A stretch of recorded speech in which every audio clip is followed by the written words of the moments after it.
À la une de ce journal, les cyclistes avaient rendez-vous à Sarreguemines dimanche dernier pour la première édition d'Autour du vélo.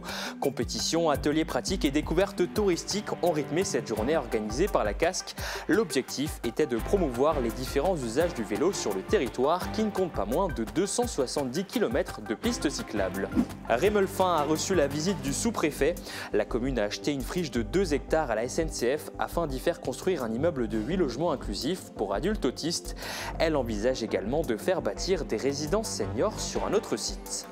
10 nouveaux chèvres mâles sont arrivés à Lengelsheim. Ces animaux castrés âgés de 3 mois doivent permettre de nettoyer les parcelles des flancs de la commune. La municipalité a investi 1 800 € pour acheter ce nouveau cheptel auprès de la ferme de Margot Valentin dans les Vosges. Et un anniversaire pas comme les autres, celui de l'église Sainte-Catherine de Bitche. Le week-end dernier, un concert y était organisé pour fêter ses 250 bougies. L'ensemble Double Face a transporté le public dans l'univers musical du XVIIe siècle avec floraison baroque. Aide à domicile, ASH, ASL, les métiers du service à la personne recrutent à tour de bras. Près d'un tiers des besoins en Moselle concernent ce secteur, mais la plupart des postes restent vacants en raison de difficultés de recrutement. Pour répondre à cette pénurie de main-d'œuvre, une nouvelle formation va bientôt être lancée dans notre région. Vous regardez le 30 minutes, bonjour et bienvenue dans cette émission Focus sur un anniversaire en demi-teinte. La chorale d'enfants Cassiopée fête ses 25 ans ce dimanche à Zétain. Un quart de siècle de rire et de partage, mais cette belle aventure musicale pourrait bien s'arrêter là. Faute de chef de chœur pour prendre la relève, l'avenir de l'association est en suspens. On fera le point avec nos invités. On débute ce journal à Sarreguemines où le vélo était à l'honneur dimanche dernier. La Casque organisait la toute première édition de son événement autour du vélo. Au programme, plusieurs ateliers autour des différents usages des deux roues. Retour en images sur cette journée avec Marie-Morgane Pires. Bonne course à tous, c'est parti! Le vélo pour la compétition. Environ 70 coureurs cyclistes ont participé au retour du Grand Prix de la Casque dimanche, organisé avec le Sprinter Club de Sarreguemines lors de la journée autour du vélo. C'est d'abord la catégorie régionale qui s'était lancée pour parcourir 66 km au départ de l'avenue de la Blise. Cet après-midi, ce sera un niveau élite Open 1 et 2. Donc là, ce sera vraiment des coureurs d'un niveau plus élevé, plus capé. Donc qui dit plus élevé, plus capé, donc plus de kilomètres puisqu'eux, ils vont parcourir environ 110 km. Le vélo pour les trajets du quotidien. L'association Sarreguemines à vélo a proposé plusieurs ateliers au public, informations sur la réparation, aide à la remise en selle et parcours d'agilité. Une présence à l'événement autour du vélo pour sensibiliser les usagers à la mobilité douce. Nous souhaitons que le vélo reprenne vraiment sa place à Sarreguemines.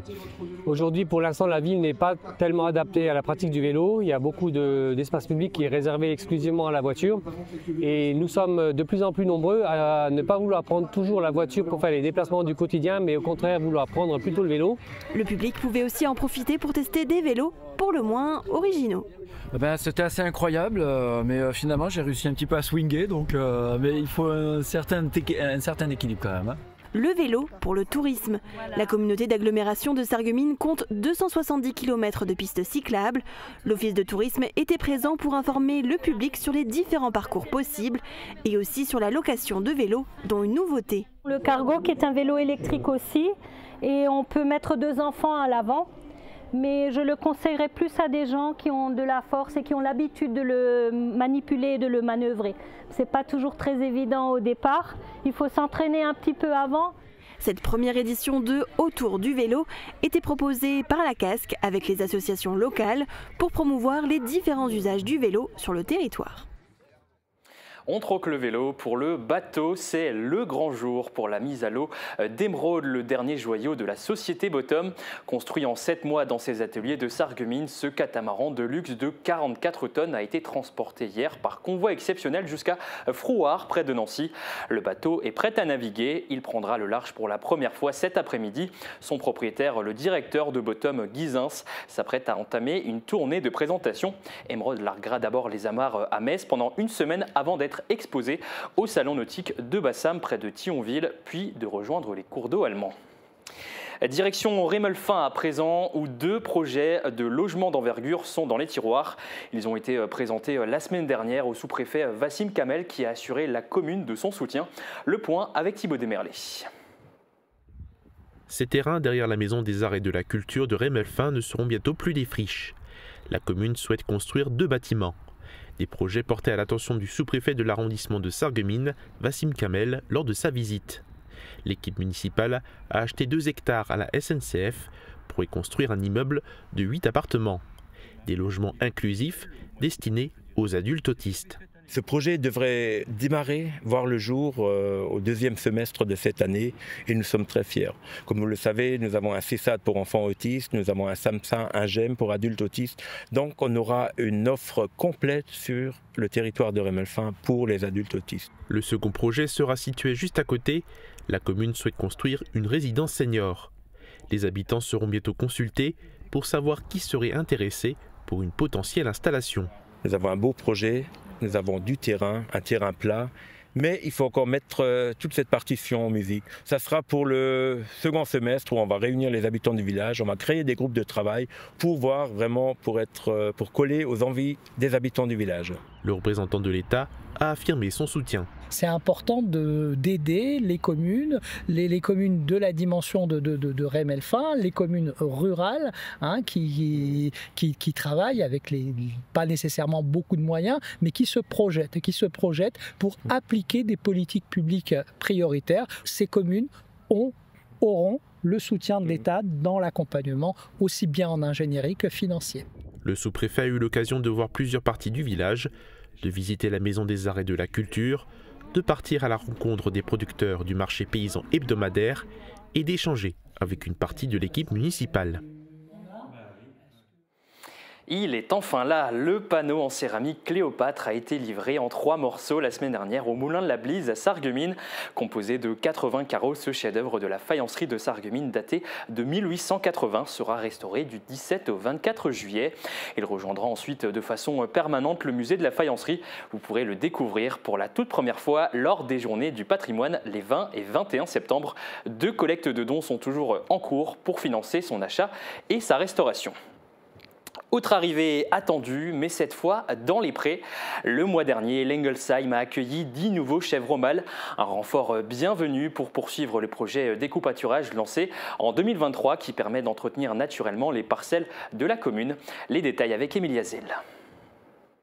Allez.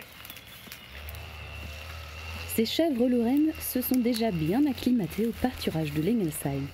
Les 10 chevreaux des mâles castrés de 3 mois sont arrivés le 17 avril. Ils viennent de la ferme de Margot Valentin dans les Vosges. On commence déjà à avoir un peu d'expérience en la matière avec ces cheptels, donc il nous en fallait un second pour entretenir les 3 parcs. Donc on a un parc de 2 hectares et 2 de 1 hectare. Donc on va essayer de les disperser plus ou moins sur les 3 fronts pour qu'elles puissent faire leur travail d'éco-pâturage. La commune a déboursé 1 800 € pour acheter le nouveau cheptel auprès de la même ferme que les autres animaux. En 2023, la commune avait accueilli un premier cheptel de 10 chevrons. Donc les 10 premières chèvres, donc elles se portent très bien. On peut un peu estimer la masse lorsqu'elle est adulte. On parle peut-être d'une centaine de kilos pour un bouc mâle. Il n'y a pas de souci, elles se portent très bien. Bon, bien évidemment, en hiver, il faut leur apporter du fourrage. L'Engelsheim possède désormais 20 chèvres pour développer encore davantage ses éco-pâturages. Côté culture, l'église de Bitche fête ses 250 ans. Pour l'occasion, un concert baroque a résonné dimanche dernier au sein de l'édifice avec la participation d'un ensemble venu d'Alsace. Marie-Morgane Pires y a assisté. Il est rare de pouvoir souffler ces 250 bougies, sauf quand on est un édifice religieux. L'église Sainte-Catherine a été érigée sur le glacis du château au XVIIIe siècle. Sa bénédiction solennelle avait lieu en novembre 1775. 250 ans plus tard, la ville de Bitche a souhaité célébrer cet anniversaire en musique. L'ensemble Double Face y a présenté Floraison baroque qui a plongé le public dans l'univers musical du XVIIe siècle. 2 instruments phares de cette époque y étaient présentés, le cornet à bouquin, joué par Marie Garnier, et la viole de gambe par Kevin Bourda. Le quatuor est complété par la théorbiste Alice Le Thor et la soprano Ulrike Hofbauer.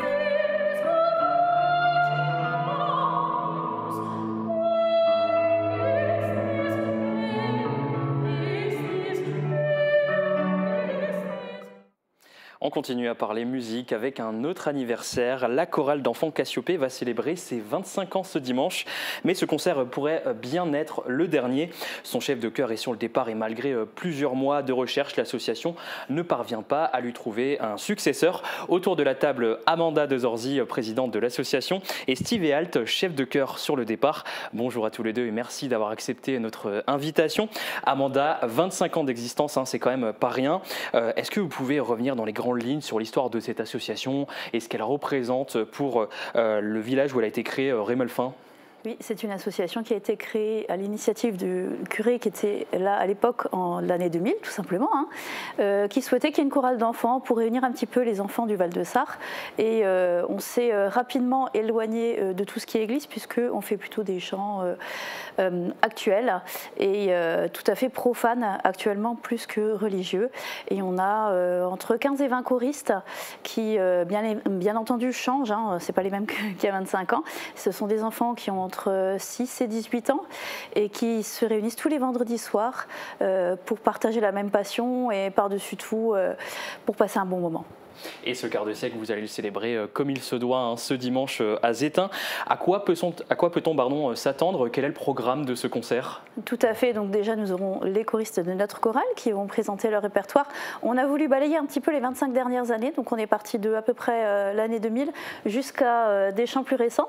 Et puis nous aurons le club de danse Country Valley sur scène avec nous. Et puis la chorale Noesis de Beach. Pourquoi vous avez fait appel à eux? Parce que ce sont des amis de longue date et on voulait fêter ça avec eux. Et alors combien d'enfants seront sur scène et quels morceaux précisément seront interprétés? Est-ce que vous pouvez nous en dire un petit peu? Bien sûr, alors nous on a une quinzaine d'enfants dans notre chorale, on va faire des chants type J'ai demandé à la lune, on va faire des chants plus actuels, par exemple Des milliers de je t'aime. On va vraiment balayer les 25 dernières années pour passer en revue un petit peu tout ce qu'on a pu faire dans notre existence. L'ambiance promet d'être festive, on l'a bien compris, mais aussi émotive. Steve, ce concert aura une saveur particulière pour vous puisque ce sera votre dernier concert en tant que chef de chœur bénévole. Pourquoi cette décision, malgré votre attachement évident à cette chorale? Alors, j'ai fait une rencontre et puis j'ai déménagé. Je suis dans la région de Molsheim, ça me fait 3400 km par an, la chorale. Ça aurait été un plaisir de continuer, mais vu que je m'occupe de mes 2 enfants et de ma société que j'ai créée en 2019, ça me fait beaucoup de travail. Et à un moment, il fallait prendre une décision, j'y arrivais plus et ça fait 1 an qu'on a jeté une bouteille à la mer. Et qu'est-ce que vous retenez de cette belle aventure? Oh, tellement de sourires. Quand on voit leur visage s'émerveiller autour des chants, ou des fois ça ne va pas, on le fait 5 fois et la 6e fois, c'est comme s'ils l'avaient toujours su, c'est magnifique, quoi. C'est ces milliers de sourires qu'on reçoit au cours de toute l'année. Ouais, on a eu la surprise encore vendredi où Steve dit bon maintenant soit ça fonctionne, soit on arrête tout, et ça a fonctionné d'un seul coup. Toutes les planètes étaient alignées et on a dit on le garde, on finit le concert avec ça. Je vous donne pas le titre, ça va être une belle surprise je pense, mais en fait on sait jamais ce qui va se passer, comment va se passer la répétition, et il y a toujours un moment où on se dit ça valait le coup, c'était génial. Il y a toujours une part de surprise. Amanda, ça fait bientôt 1 an, Steve l'a dit, que vous avez lancé une bouteille à la mer. Où est-ce que vous en êtes dans vos recherches pour trouver un remplaçant à Steve en tant que chef de chœur? On a ce gros problème, c'est qu'on a des personnes qui se sont présentées qui ne correspondaient pas forcément à notre façon de fonctionner ou à nos choristes. Donc les cases n'étaient pas cochées, donc on est un peu au point zéro. Ouais. Quelle est l'échéance la plus tard? Vous avez une deadline en tête? Oui, Steve voudrait aller jusqu'à Noël et après arrêter. Steve, Amanda, pourquoi c'est important pour vous de se mobiliser pour sauver cette association? Puisqu'on le rappelle, si vous n'avez pas de chef de chœur, l'association va probablement malheureusement devoir s'arrêter.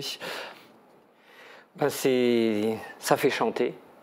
On chante de moins en moins et de forcer les enfants à chanter, c'est très bien. Après, il y a une très bonne entente dans le comité. Oui. Le comité est beaucoup derrière le chef de chœur pour on va dire la logistique. Lorsqu'il y a un souci entre 2 choristes ou justement faut le dire, l'organisation, tout ça. Et il y a toujours 2 ou 3 personnes du comité qui est derrière pour chercher les partitions, chercher les feuilles, faire des copies. C'est une machine bien huilée, on va dire. Et Steve, vous qui connaissez bien le job, quelles compétences, mais aussi qualité et disponibilité faut-il avoir pour prendre votre relève? Alors, il faut déjà, en premier lieu, que ça se passe bien avec le comité, parce qu'on marche tous ensemble et il faut bien s'entendre avec le comité en premier. Et après, ce n'est pas une qualité spéciale. Lorsque moi je suis arrivé, ça faisait 30 ans que je n'avais pas dirigé d'enfant. Et c'est revenu tout seul, j'ai vu comment mon prédécesseur faisait. Je me suis mis dans le moule, j'ai fait pareil et ça a fait tarte. Il y a des talents prometteurs chez ces jeunes choristes, tous en tout cas rêvent de continuer à chanter.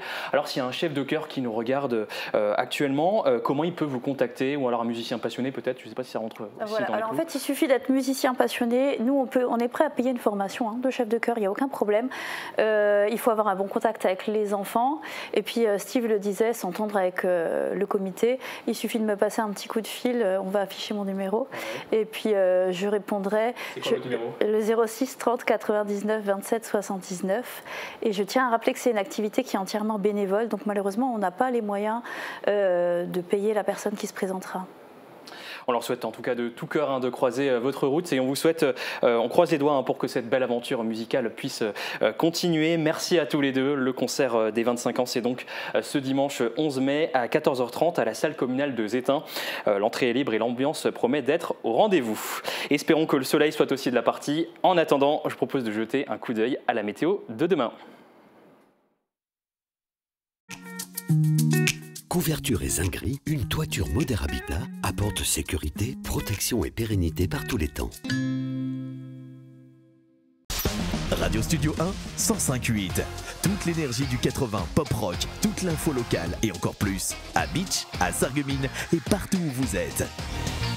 Radio Studio 1.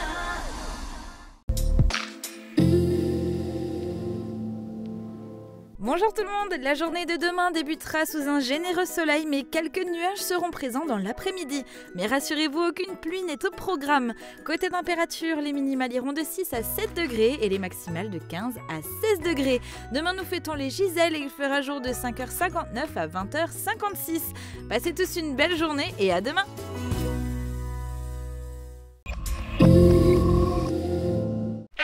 Quand j'écoute de la musique, mes écouteurs ne tiennent pas bien. Qu'est-ce que je peux faire ? La passion de l'audition a une solution pour vous. Des embouts fabriqués sur mesure grâce à un scan 3D de votre oreille. Et en plus, ils sont adaptés à toute marque d'écouteurs.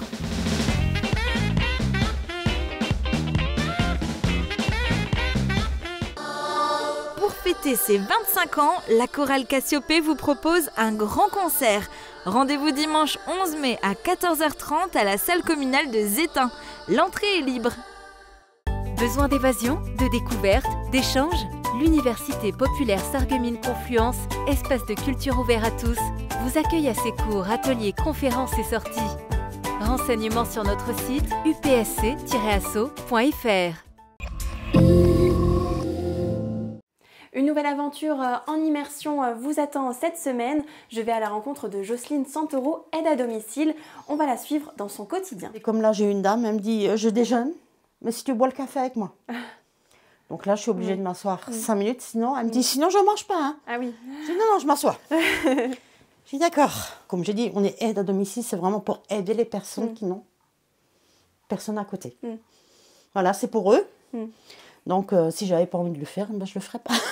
Une émission à ne pas manquer ce vendredi sur Mosaïque Cristal.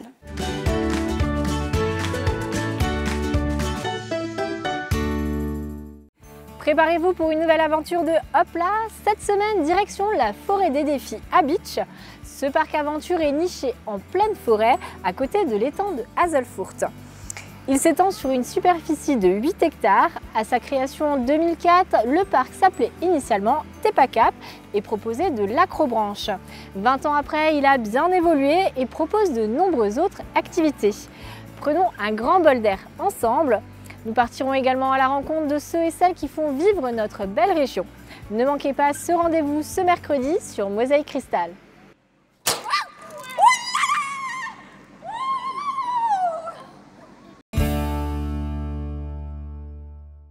Ils sont indispensables au quotidien, mais pourtant difficiles à recruter. En Moselle, les professionnels du service à la personne, comme les aides à domicile, auxiliaires de vie ou ASH, sont parmi les plus recherchés selon France Travail. Pour répondre à la pénurie, une nouvelle formation va être lancée. On en parlera dans un instant, mais avant cela, pour mieux cerner les réalités du terrain, nous sommes allés à la rencontre de celles et ceux qui exercent ces métiers essentiels. Illustration à l'EHPAD du Blauberg avec une agente des services logistiques dans ce reportage signé Guillaume Dumonteil. Bonjour Monsieur Feuillère, je viens nettoyer la chambre. Oui. Vérène Triou a 37 ans. Maman de 3 enfants, elle travaille depuis 4 ans comme agent des services logistiques à la maison de retraite Notre-Dame du Blauberg située à Sarreguemines. Elle est employée à temps partiel à 70%. D'un mois à l'autre, les jours où elle travaille sont différents. Elle travaille parfois les week-ends, parfois uniquement la semaine. Elle ne réalise que des postes de matin, de 6h40 à 14h. Cette organisation du temps de travail lui convient, car ensuite l'après-midi, elle a du temps pour elle et pour sa famille. Les ASL sont celles que les résidents voient en premier dans la journée et Vérène est particulièrement fière de ça, des relations qu'elle entretient avec les personnes âgées. Même si on n'est que agent logistique, c'est très important. Il faut être humain. Ensuite, les contraintes, il n'y en a pas vraiment. Même si le nettoyage et la désinfection de la chambre des résidents sont des missions importantes, son travail ne se limite pas qu'à ça. Vérène prépare le petit déjeuner des personnes âgées, elle peut réaliser des toilettes et tout au long de son temps de travail, elle peut apporter de l'eau et aider les résidents à s'alimenter. Elle a appris son métier d'ASL dans les étages sur le tas et elle se plaît dans son métier, même si, comme tout un chacun, elle voudrait toucher un meilleur salaire et qu'elle considère que parfois les journées sont longues. C'est sûr que quand on fait 8 heures de poste, à la fin on est vanné. Mais l'équipement est plus ou moins bien adapté pour qu'on ne se fasse pas trop mal. Donc voilà. Après à nous aussi de savoir bien se positionner, voilà, alléger notre dos. Mais tout ça ils nous apprennent en formation et tout ça pour bien travailler, pour pas trop se fatiguer, physiquement comme moralement. Arrivée en tant qu'animatrice, Vérène a travaillé ensuite au restaurant avant d'œuvrer aujourd'hui dans les étages. Même si elle a développé sa polyvalence au fur et à mesure des années, son souhait aujourd'hui est de redevenir animatrice. Et aujourd'hui en Moselle, selon une enquête publiée par France Travail, ces métiers du service à la personne représentent près d'un tiers des besoins en main-d'œuvre. Mais malgré cela, de nombreux postes restent vacants. Camille, tu t'es intéressée de près à ces métiers. Comment expliquer ces difficultés de recrutement ? Eh bien Tristan, plusieurs facteurs peuvent expliquer ces difficultés de recrutement et de maintien du personnel. Selon cet employeur, il est difficile aujourd'hui de trouver des profils plus qualifiés, notamment pour les auxiliaires de vie. La plupart des candidats qui postulent sur ce poste n'ont pas les qualifications requises. Alors avoir des CV, on va dire que c'est pas très compliqué en soi. Après, c'est avoir des CV qui correspondent au métier et aux particularités du métier, comme par exemple, on a besoin de formation pour certaines pratiques, comme l'aide à la toilette, où il faut avoir au minimum une certification d'assistante de vie ou un DE, donc un diplôme d'État d'auxiliaire de vie ou d'accompagnant éducatif et social. Donc sur ces métiers-là, on a énormément de mal, voire pas du tout de recrutement. On a beaucoup par contre de personnes qui n'ont pas forcément de qualification, donc on va pouvoir plutôt les embaucher en tant qu'aide à domicile où il y aura du ménage, vraiment des tâches qui ne demandent pas forcément de connaissances à proprement dit sur la personne. Même du côté des aides à domicile, recruter n'est pas une mince affaire. Les besoins en personnel sont très importants en Moselle. Près de 3200 offres d'emploi ont été déposées auprès de France Travail ces 12 derniers mois pour seulement 1690 demandeurs d'emploi. Est-ce que le salaire joue aussi sur ces difficultés de recrutement, Camille ? Alors toujours aux yeux de l'employeur, de manière générale, ce seraient surtout les conditions et le rythme de travail qui freineraient les candidatures. Depuis le Covid, le rapport au travail a changé. Certains candidats recherchent un meilleur équilibre vie professionnelle, vie personnelle. Alors c'est pas forcément le salaire qui pose problème en soi, ça va être plutôt vraiment la fréquence, c'est-à-dire à partir de quelle heure il faut commencer, à partir de quelle heure il faut terminer, est-ce qu'il y a des coupures, est-ce que ça va avec leur agenda aussi personnel, puisque la plupart sont des personnes qui ont une vie de famille et qui veulent coupler les deux. Et pareil, il faut qu'il y ait de la place, tout en ayant aussi bien évidemment une rémunération qui leur permette de vivre tout simplement. En Moselle, comptez en moyenne entre 1 770 à 1 830 € brut pour un poste d'aide à domicile, près de 1 800 à 1 900 € brut pour une auxiliaire de vie et entre 1 770 et 2 170 € brut pour un agent de service hospitalier. Des données fournies par France Travail. Il s'agit d'une moyenne des salaires sur les offres d'emploi déposées à France Travail en 2024. Et Camille, pour faire face à ces difficultés de recrutement, comme on l'a dit tout à l'heure, une nouvelle formation a vu le jour. Oui, effectivement, c'est une formation sur mesure proposée par le Greta CFA Lorraine Est et France Travail. Cette conseillère en formation continue nous en dit plus sur son déroulement. On a misé vraiment le contenu de formation sur de la pratique. C'est-à-dire qu'on va leur apprendre déjà les bons gestes, que ce soit de l'entretien du cadre de vie, comment faire correctement le ménage, le tri du linge, la préparation également des repas. Et puis on a aussi mis un focus sur tout ce qui est posture professionnelle. C'est-à-dire, voilà, quand j'arrive chez quelqu'un, quand je rentre dans une chambre, comment je dois me présenter, peut-être les codes aussi à respecter, parce que c'est vrai qu'on rentre dans l'intimité des gens. La nouveauté de cette formation, c'est que nous allons également mettre en place un tutorat pour les tutrices, les tuteurs qui vont recevoir nos stagiaires en formation.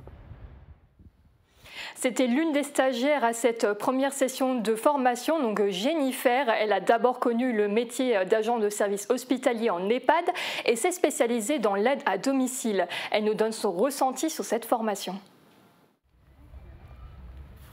C'est une formation qui m'a énormément plu parce que c'était un métier que je voulais faire de base. Et puis ça m'a ouvert quand même les yeux sur beaucoup de choses. On va dire un peu les backstage qui se passent chez les clients. On n'est pas en binôme parce que la plupart du temps en ASH on est en binôme. Là c'est qu'on se retrouve seul un peu face à soi-même. Donc ça change mais c'est tout autant agréable. Ça n'a pas été facile parce qu'on a beaucoup d'a priori. Avec tout ce qu'on apprend, on se dit peut-être qu'on va tomber sur telle et telle personne avec cette pathologie-là. Mais au final pas du tout. On s'adapte, c'est un métier où on doit s'adapter et puis voilà. Je termine à faire les scènes là-bas, dans sa pièce et après... Le principal défi selon ces deux partenaires, donc France Travail et le Greta CFA Lorraine Est, c'est de fidéliser la main-d'œuvre sur le long terme, car plusieurs personnes ont quitté ce secteur d'activité ces dernières années, donc dans les entreprises de service à la personne. Alors il y a eu des départs à la retraite, il y a eu des départs aussi en lien avec le Covid, des personnes qui étaient épuisées aussi, qui ont voulu aller voir, trouver autre chose, peut-être de plus calme pour eux. Mais on a également des personnes qui passent sur ces métiers, qui sont également des métiers transitoires pour aller sur d'autres projets. Et donc là, l'idée est de pallier également à ces départs et de trouver de la ressource, mais stable dans la durée, d'où cette idée de formation pour stabiliser l'intégration et durer dans le temps. Alors heureusement, le constat n'est pas le même partout. Retour à l'EHPAD du Blauberg où nous avons eu un échange avec la directrice. Alors au niveau de l'établissement, nous sommes plutôt avec des ASL fidélisés qui ont de l'ancienneté, très peu de turnover, mais la période estivale est toujours une période de congé particulièrement chargée.